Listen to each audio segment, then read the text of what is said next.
Welcome to the Honest Health Podcast with your host, Jeffrey Burke. Honest Health brings you the brightest minds in the natural products industry, as well as athletes and entertainers. Jeff will keep you entertained and informed while educating on how to be successful on your healthy journeys. Now, here's your host, Jeffrey Burke. Hello and welcome back to the Honest Health Podcast. My name is Jeffrey Burke and I'm so glad you're here. Welcome to the platform that brings you the most up-to-date, groundbreaking information from the best minds in the industry. The people that are doing it, have done it, and will continue to make sure that all of this amazing information is coming your way. My good friend, longtime friend, Bruno is here with us today. Hello, Dr. Bruno.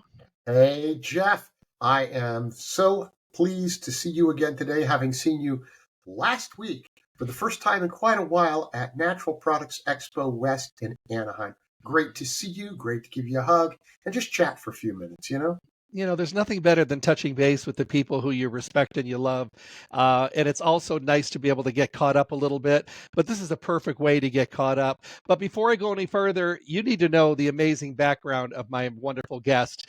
For more than 20 years, Dr. Bruno taught Nutraceutical Science with Huntington University of Health Sciences and the University of Southern California School of Pharmacy.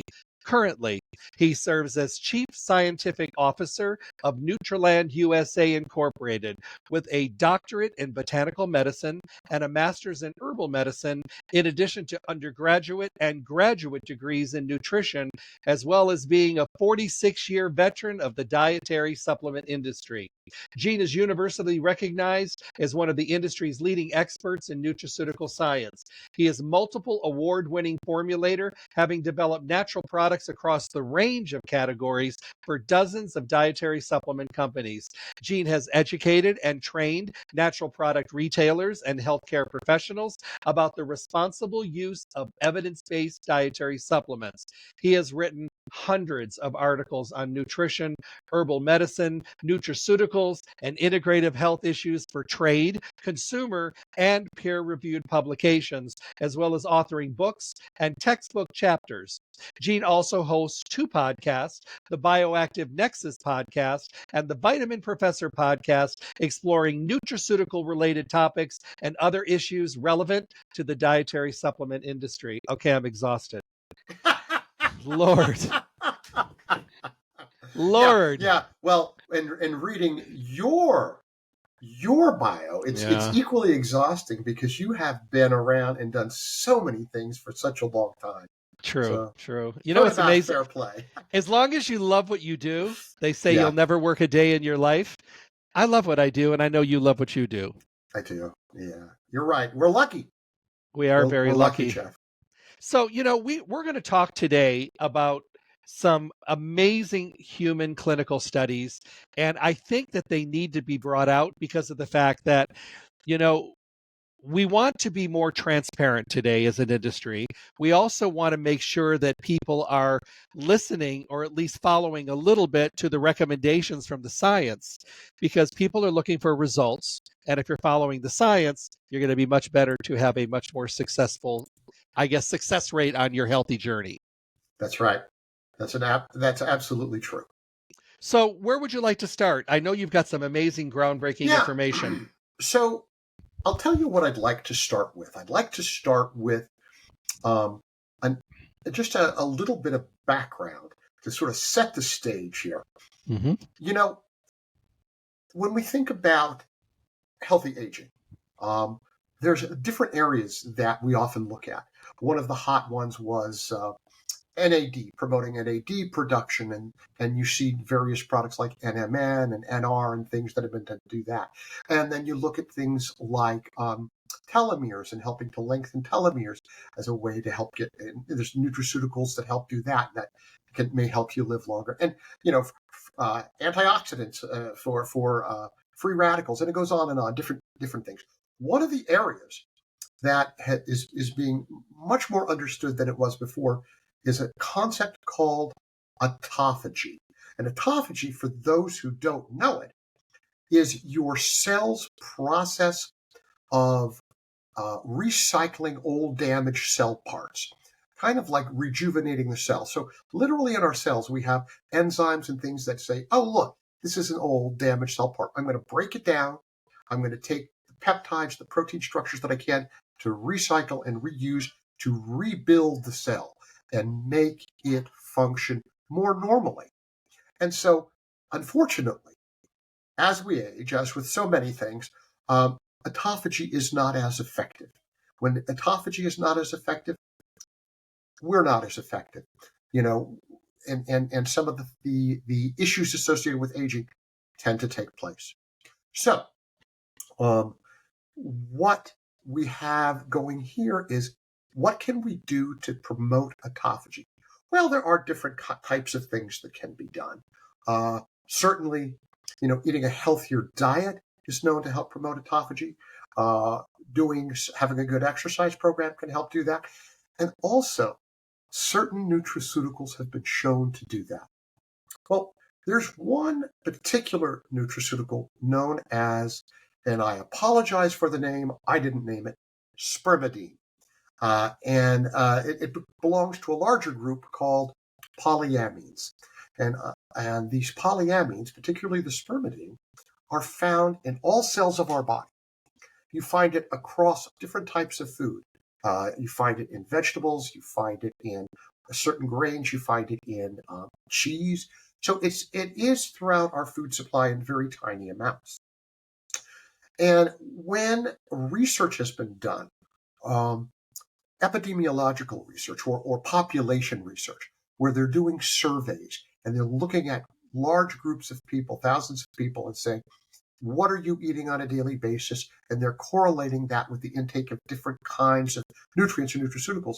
They found that people who were eating foods that were high in spermidine tended to have better autophagy. So their cells were working better, they had better autophagy, and they were actually having a healthier lifespan too. So that is fascinating, and that gave spermidine kind of its claim to fame as an autophagy promoter and something to help with healthy lifespan. But here's the problem that exists. You know this, Jeff, and some of your listeners may know this, but when you look at population research, it can show relationships, but it doesn't show causation, okay? So we see a relationship. We see higher intake of spermidine. It seems to be associated with better autophagy. But unless you do a clinical study where you say, I'm going to give this specific amount of spermidine, and I'm going to measure markers of autophagy, that is, biochemicals in our body that increase when there's more autophagy, you can't say for sure if the spermidine's having the effect you want, or even if there's enough to have the effect that you want. So I went in and dug into the literature and just said, has anybody ever done a study where they said, I'm going to give X amount of spermidine and see if it does something for autophagy? No, nobody had. I couldn't find anything. And so I said, let me talk to the president of the company I work for, which is Nutraland USA, a raw material company. And let's see if maybe we could do such a study, because we have a material called Miricell. Miricell is a rice germ extract that happens to have spermidine in it, as well as a couple of other polyamines and other entourage compounds that play a role. Now, we're not the only ones out there with a spermidine material. You can find synthetic spermidine trihydrochloride, and you can find spermidine derived from wheat germ. Certainly the wheat germ one is a nice material, but it is wheat germ, and you do have gluten present, so people who have gluten allergies, that's a problem. And the synthetic one also isn't bad, but it's synthetic and it doesn't have any of the other naturally occurring entourage compounds with it, nor does it have a history of hundreds and thousands of years of use as a food item to demonstrate safety. Got it. So we took our material, our rice germ extract with its spermidine, and said, let's do it at a couple of different dosage levels. And let's do a pilot study and see what happens. Let's see which of these, if any, moves the dial.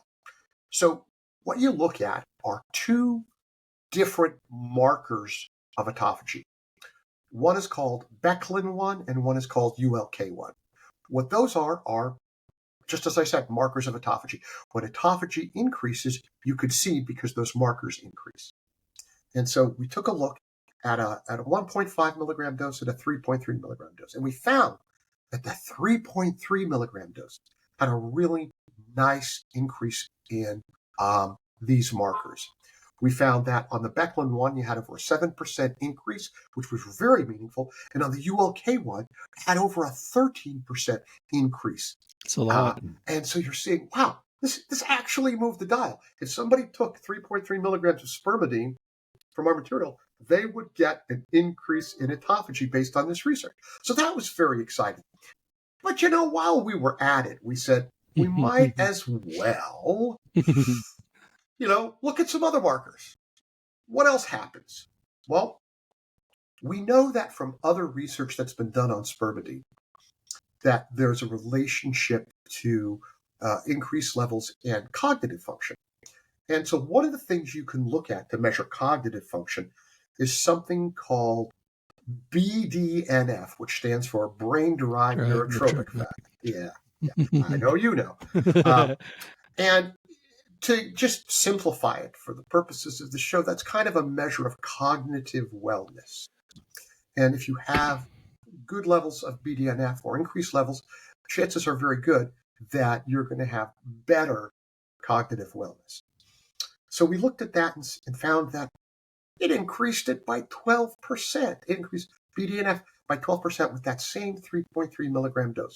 And we said, wow, that's really something. It also helps to explain other research where you saw cognitive benefits. So we said, okay, so we're already looking at this improvement in autophagy, and we're seeing an improvement in BDNF. Again, cognitive function declines as we age. So we're seeing two areas for aging that are improved with this. We said, let's look at other markers in the study. And we looked at a bunch. Some it moved, some it didn't. Well, one that surprised the heck out of me, pleased me to no end, but surprised the heck out of me, is there's a marker called C-reactive protein. That is an inflammatory marker. If you're doing a study on inflammation, chances are you are going to look at C-reactive protein. The higher the level of C-reactive protein, the more inflammation you have. The less C-reactive protein, the less. And if you see it drop, it means you're dropping inflammation levels. Well, inflammation is seen in all kinds of things, right? You look at inflammation in people who have diseases or medical conditions like arthritis. You see inflammation in people who don't have a medical condition, but we know things like if you're in a cold climate, you could have an increase in inflammation. If you're eating a cruddy diet with a lot of junk food, that'll increase inflammation. If you're doing something healthy, like you're exercising, and maybe you're over-exercising a little, you can get an increase in inflammation, okay? But all of that inflammation can, have an effect on little aches and pains and discomforts and what have you. Also, we know that as people age, they have a higher amount of inflammation. In fact, a name has been given to that called inflammaging. Very clever. And so you have an increase in inflammation with aging. So we found that same 3.3 milligrams decreased C-reactive protein by 20%. Oh, wow. It was that's huge. A big surprise and a very welcome one.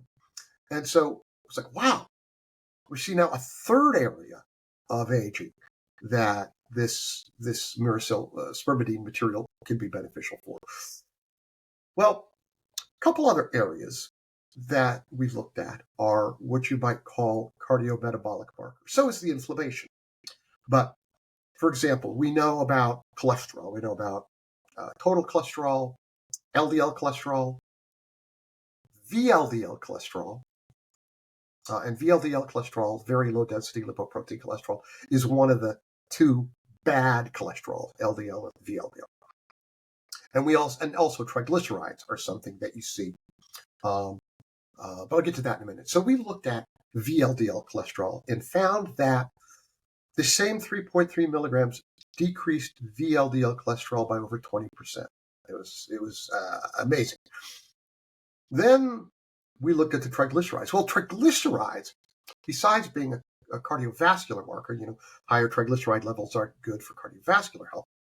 We know that when you talk about something like metabolic syndrome, which is kind of a precursor to diabetes, and you see metabolic syndrome in a lot of people, one of the most common ways, besides measuring waistline, to determine if a person has metabolic syndrome is you measure triglyceride levels. Higher triglyceride levels are associated with metabolic syndrome. Well, we found that 3.3 milligrams decreased triglyceride levels by just about 27%. So we looked at all this and said, I said to myself, well, not just to myself, I said it to the company I work for, we have here what I might consider to be, and I apologize for anybody who's listening, it's a much, much overused term, but kind of the ultimate healthy aging ingredient, Not the only one. There's many good ones out there, but this is something very, very different. And what I'd like to add is that when I mentioned earlier that one of the areas of aging that has been popular in our industry to try to affect is NAD levels, and things like NMN or nicotinamide riboside or even niacinamide that increases that NAD, because when NAD levels drop, that's also associated with more rapid aging and a lot of the diseases associated with aging. Well, you wonder, do some of these different areas of aging have a relationship to one another? And in fact, we discover that NAD and autophagy do.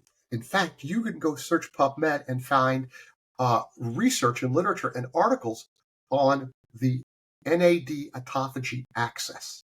That is, it's so known, the relationship, they have a name for it, the axis, the NAD autophagy axis, where if you don't have sufficient NAD, autophagy won't work well.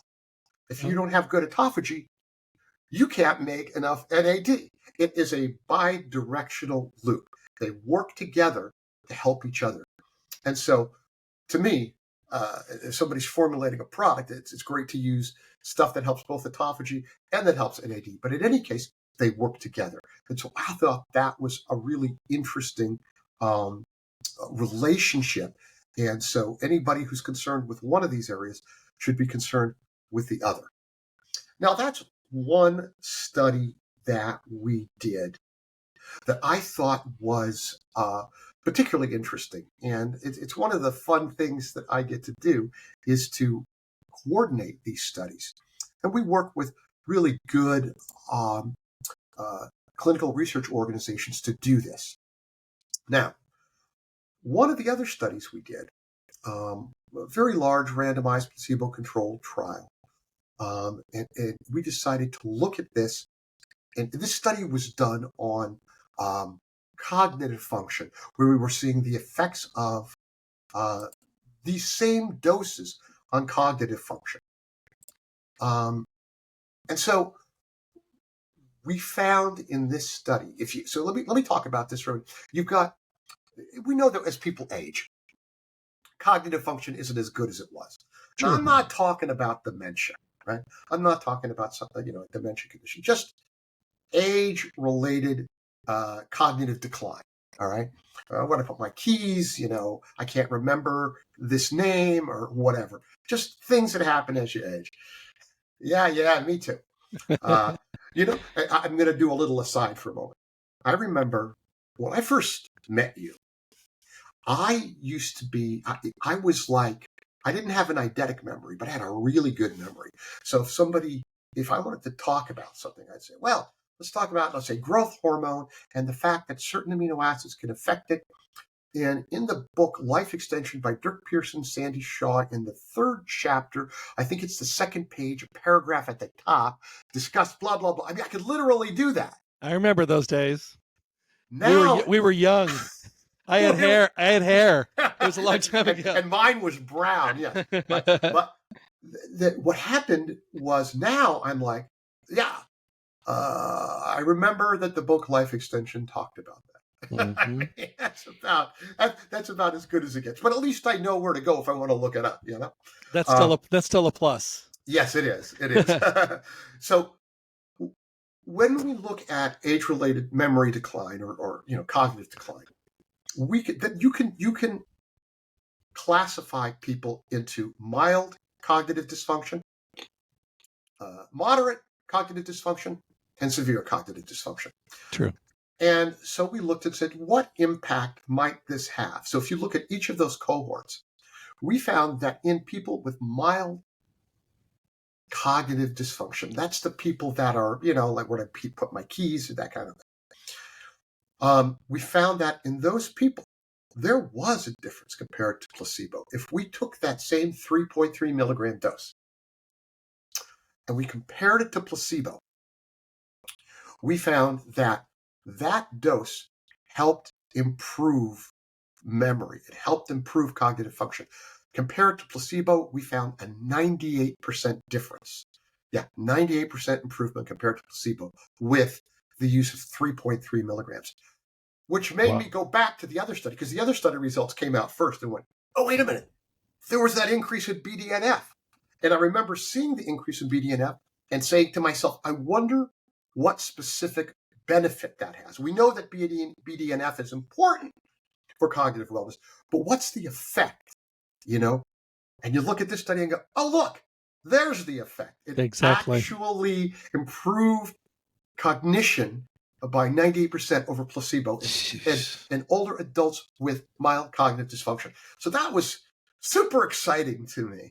Absolutely.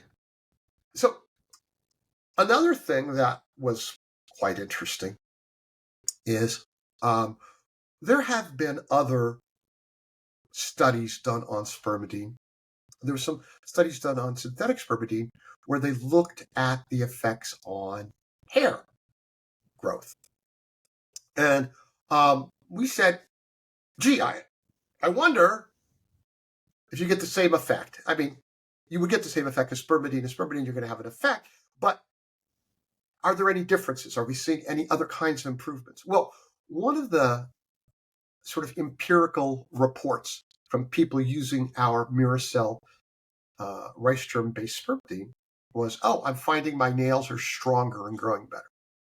Okay, that was interesting, but there hadn't been any studies on that, nor have there been studies on the use of our material for hair. So we looked at a cohorts of people in this same study that I just talked about with cognitive function. And so we put about 176 people used 1.5 milligrams, and 178 people used 3.3 milligrams, rather. And said, what is the effect of this on different parameters of healthy hair and different parameters of nails? Okay, and here's what we found. We found differences in whether you're taking 1.5 or 3.3. Not surprisingly, in most cases, the 3.3 had a better result. But let me tell you what those were. Nail growth in people with 1.5 milligrams improved by 25%. Nail growth in people with 3.3 improved by 28%. Similarly, nail strength improved by 16% and 33% with the higher dose. Hair growth. Now get this. Hair growth with the 1.5 milligrams improved by 23%, but at 3.3 milligrams improved 42%, which is crazy. I mean, that was amazing. Now, interestingly, hair thickness ended up being about the same, about 28 and 26%. But hair shedding, which is something that takes place in everybody every day. You comb your hair, you brush your hair, some hairs will remain in the brush, you see it there. You take a shower, you look at the at the drain, you'll find some hairs down there. That's just hair shedding. That's not male pattern baldness. That's not any kind of a condition. That's just normal stuff that happens. Well, hair shedding was reduced in 1.5 milligrams by 20% and at 3.3 milligrams by 24%. So you're seeing this. So for hair, you're seeing a reduction in hair shedding. You're seeing an increase in hair growth, an improvement in hair thickness, and you're seeing these benefits in nails. So we were pretty happy with that. And we also did a post study survey a month afterwards, just to ask all of the different participants, just to see, if you would be likely to want to buy the product that you used in the trial. And the people who used the 3.3 milligram dose were very likely to want to buy it. And it makes sense. They were seeing improvements in cognitive function. They're seeing improvements in hair. They're seeing improvements in nails. And so, this was, to me, something quite amazing. I was just really excited by the results of this. And I felt like the two different studies had some complementary overlap there, particularly where the BDNF was concerned. But you look at this and you say, how does all this relate? Hair and cognitive and nails and all this stuff, C-reactive protein, et cetera, et cetera. How does this work? Go back to autophagy. What happens if your cells aren't functioning at their best because they're getting old and they got some problems with them? All right, it's going to affect all areas of your life, all areas of your cell's production of everything. What happens if you have good autophagy and your cell is constantly recycling itself and rebuilding itself? I mean, think of an old engine, a car engine, where some of the parts are getting old, some of them may be getting a little rusty, some of them are getting a little gunked up, and it's just not working as well. Now you go in, you take the thing apart, you clean it, you get a wire brush, maybe you replace some parts, and then you put the whole thing back together, and that thing purrs like a kitten, sounds fantastic, and it's moving forward. You've rebuilt the engine. This is like rebuilding your cells, what autophagy is.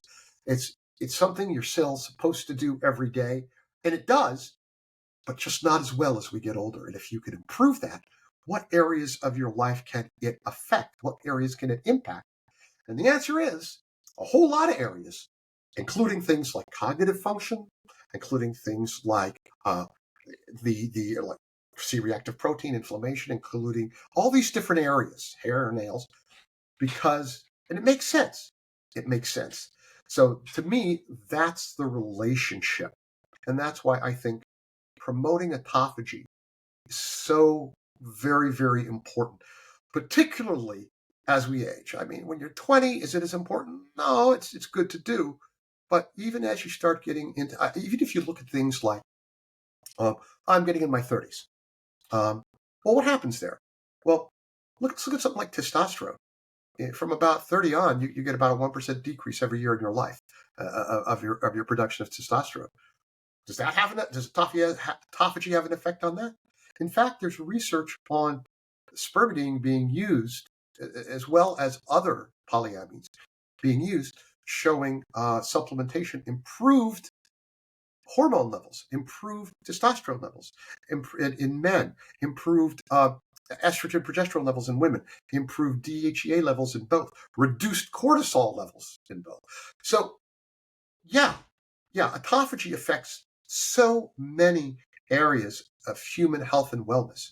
And now we know that there's actually a spermidine raw material that has been clinically demonstrated to impact autophagy and improve it.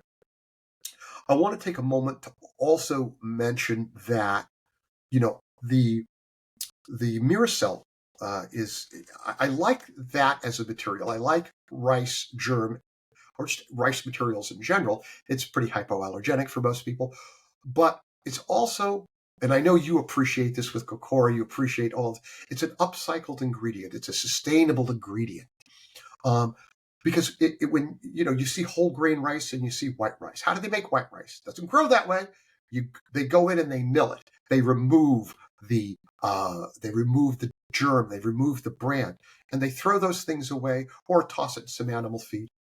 And that has a lot of value in it. The germ has a tremendous amount of spermidine in it. What we do is we rescue that and we upcycle it, and we use food-grade ethanol to create basically an herbal extract out of it, and have measurable, dependable levels of spermidine. So I like that we do that source. I like that it's sustainable. I like that it is hypoallergenic. And I like that it's natural. Look, rice has been part of our food supply for thousands of years. All right. Even longer than wheat has been part of our food supply. But both wheat and rice have been used for a very long time and be pretty safe unless you have a gluten intolerance, then wheat's not so safe. But and in synthetic spermidine, there's certainly been studies on it, but none of the studies go on for years. And what we don't know is there a long-term impact? We don't know.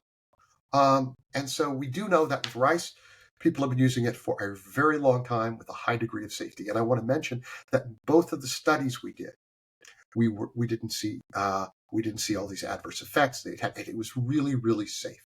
So, which you would expect from rice germ. But Let me ask you a couple questions. So yeah, I've been building these up in my head. So the first one is, when you're talking about spermidine, you alluded to the small amount that we get in our diets from food. yeah, Is there a diet that people consume where there's a higher level of spermidines? yes, but it's a mixed bag, and I'll tell you Okay. why. All right. Do you know what the highest source of spermidine is in foods? Cheese. Now, Wow. what I'm not going to do is tell people eat a lot of cheese, I know. okay?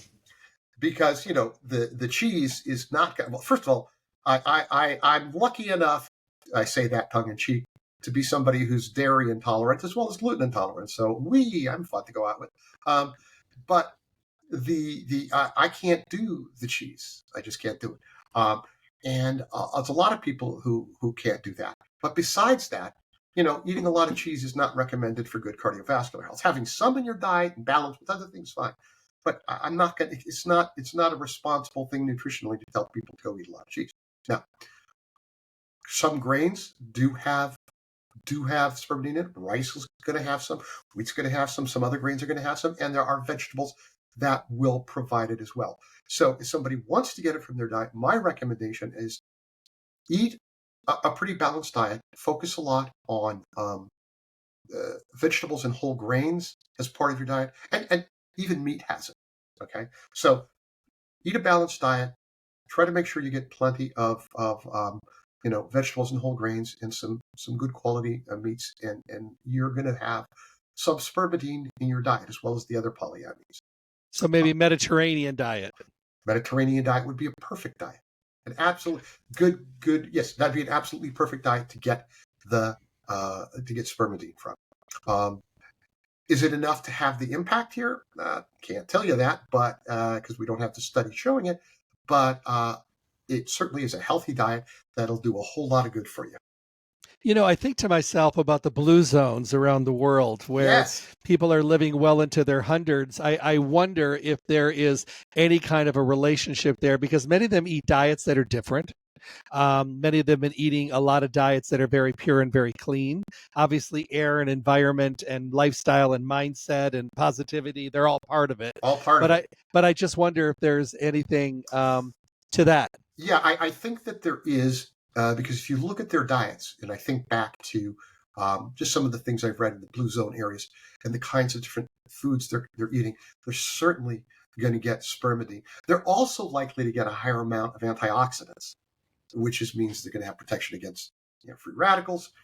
And so I think there's a few different areas that they're addressing successfully in this situation. But yeah, they're definitely going to they're much more likely to get spermidine than just say the standard American diet or SAD. So in general, is the Miricell or the Spiridine, is it considered to be in the natural products category, or does it cross over to the pharmaceutical? It's a good question. But it falls solidly in the nutraceutical natural category. Just because it is in our food supply, and just solidly in our food supply, not that some things that haven't been in our food supply haven't been utilized in the pharmaceutical area, but it's solidly in the in the natural food category for sure. Do you see this coming to market as a choice for people with their nutritional regimen? I do. And in fact, we've actually had the Miricell rice germ polyamines for a few years now. And we have a number of different companies, brands that are utilizing it in some of their products. And each time we go to a trade show and talk about this kind of stuff, we're finding more brands that are, putting it in their products and utilizing it. So I think I'm encouraged by the idea that, more and more people are interested in doing this. Right now, spermidine is out there. You can find it. You can search the web and find it. Unfortunately, most of the spermidine that's out there right now is the synthetic one, because it's easy to get and easy to use. And I'm not here today to tell you everything synthetic is bad for you and everything that's natural is good for you. Poison ivy is very natural, but I don't recommend a salad of poison ivy. No. and everything synthetic isn't bad. Some of it has benefit for us. Some of it's important. There's most drugs are synthetic. It's and have value because we may need them for one thing or another, at least on a short-term basis. But my belief is, and my belief isn't based on philosophy. My belief is based on data found in scientific studies, that the more often that you can get a nutraceutical from a natural source, the better it is. One of the things we know is that, a term that came up in the use of CBD and other kinds of cannabinoids is the term entourage materials or entourage compounds. And all that means, for your listeners who may not already know this, is it's other naturally occurring compounds that are found with that main compound. Like CBD has other cannabinoids, other things with it that appear to have an enhancement effect, that improve it in some way. Yeah. Like, for example, again, I apologize for the name of these polyamines. I did not come up with them. But the other two major polyamines besides spermidine is spermine and, wait for it, putrescine. Terrible names. Anyway, yeah, I know. Somebody who wasn't in marketing came up with those names.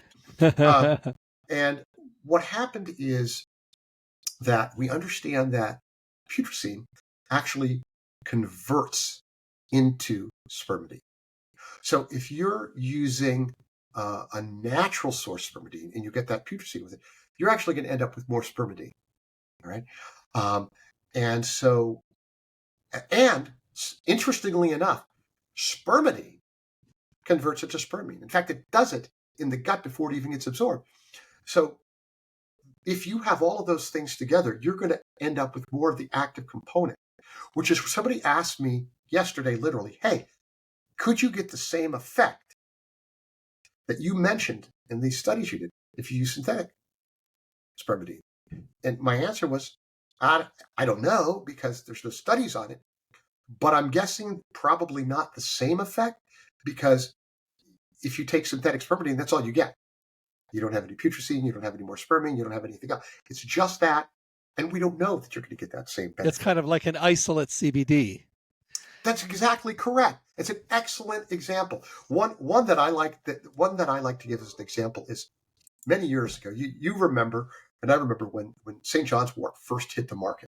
Oh, I do. It was big. It was big, and there was study after study showing it to have benefit for depression. Well, the pharmaceutical industry said, hey, this is interesting. What's the active compound? Can we isolate it? Can we use that reductionist model and isolate the thing and maybe make a drug out of it? So at first they looked at the hypericins in there and said, it's the hypericins. But when they took that and tried to give it to people, it didn't have the effect on. Say, it must not be hypericin. Then they discover hyperforin, another compound in there. They said, aha, it's the hyperforin. So they isolated the hyperforin and gave that. And guess what? Didn't have the effect.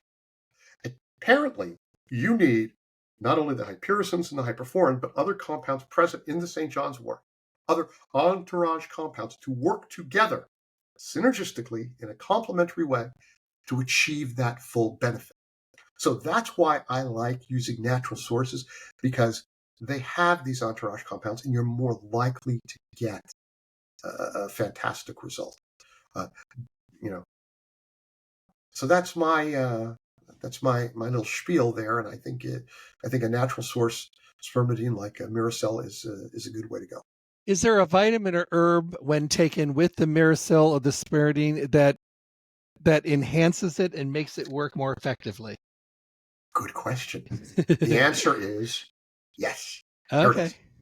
I'm going to tell you what it is, and I'm going to tell you why. Niacinamide. Why niacinamide? Remember what I told you earlier about the NAD autophagy access? Mm-hmm. Okay. If you have good NAD levels, you're going to get better autophagy functioning, okay? And vice versa. Well, you could do the same thing by saying, well, I'll take NMN or I'll take nicotinamide riboside. But if you look at the biochemical pathway to create NAD, it starts with niacinamide, gets converted to NMN, gets converted to NR.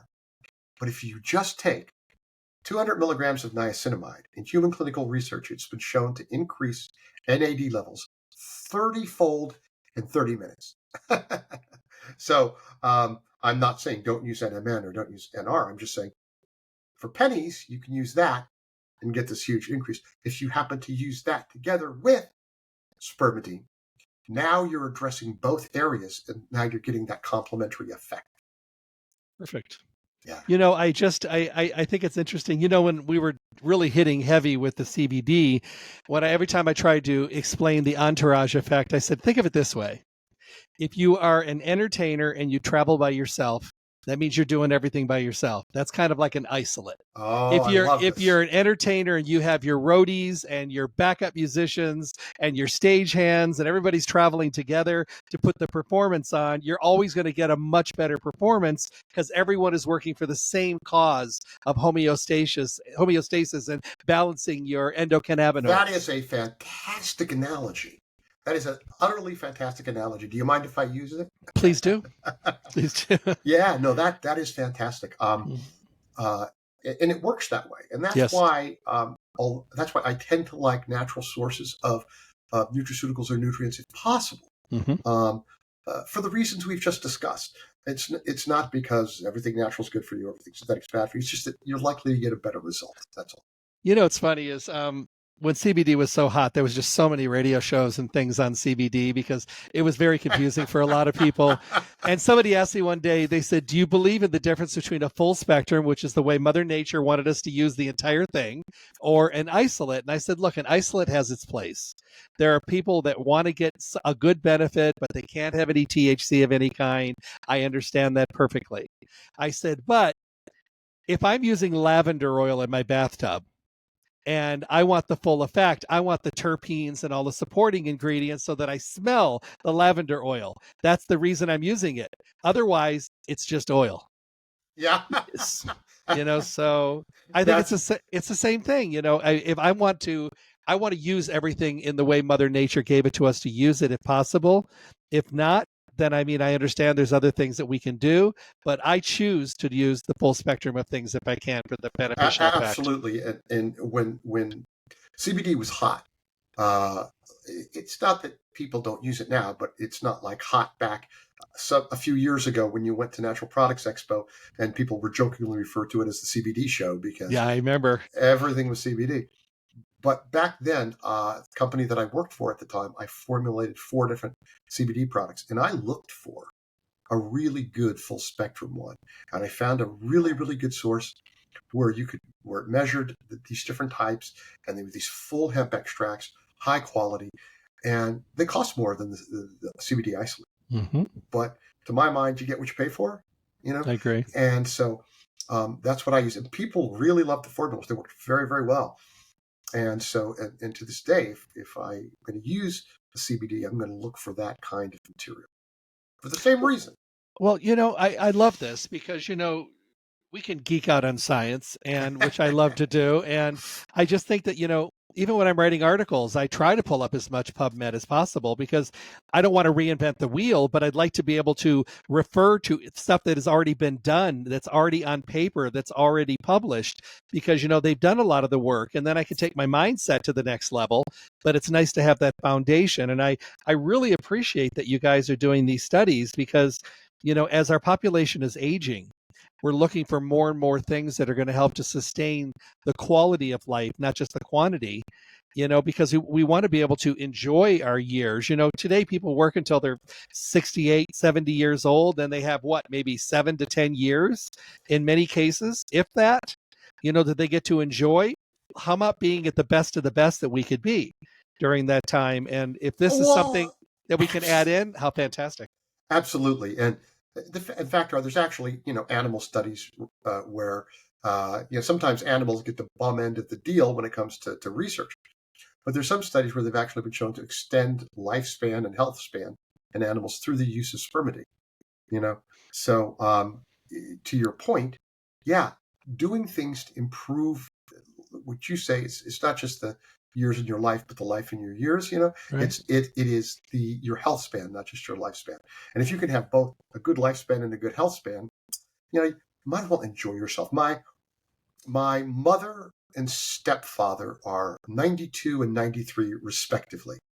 Now, my mother uses enough supplements to choke a horse. She really does. She eats like about a 98% organic diet, and she uses tons of supplements and force feeds them to her poor husband. And yet they are in really, really good health. My mother at 92 takes only one medication. She takes one little thyroid pill a day. That's it. And even that one, she uses the Armour thyroid, the natural one, as opposed to synthetic. And they're doing fantastic. Everything's still there. Everything's functioning well.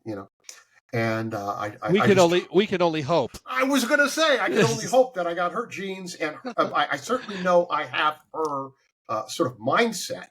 But I look at that and say, I could do that. I just got to do the same kind of thing. That's right. Well, I want to thank you so much for being here today. It's always my pleasure. Thanks for having me, buddy. Will you come back again? I would love to come back again. I'll tell you what, leave everybody with a Gene Bruno thought of the day. Yeah. So I'm going to say this is my thought of the day.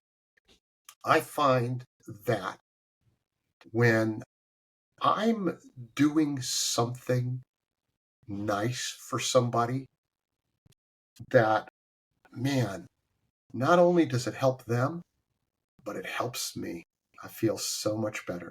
So do something nice for somebody. I love that. Thank you, everybody, for tuning in. I hope you enjoyed this as much as I did. It's the Honest Health Podcast with Jeffrey Burke. Remember, go to my webpage, drjeffreyburke.com. If you tap on the Honest Health logo, it'll take you to Spotify, where you can listen to any of the audios. If you go to the logo for YouTube, tap on it, it'll take you for the videos of all the shows as well, one way or another. And remember, this new platform is new to me. It's different than radio. So if it says like it. If it says love it. If it says you want to do it. And if it says follow it. Thank you. I love that. So everybody have a wonderful day. Be well. Everybody just stay as healthy as you possibly can. Put the effort in, because it's well worth it. Be well. God bless. Stay tuned for more information from the Honest Health Podcast with Jeffrey Burke. And make sure to check back often for interviews and conversations from the guests we all want to hear from. I'm John the Announcer. Thanks for listening.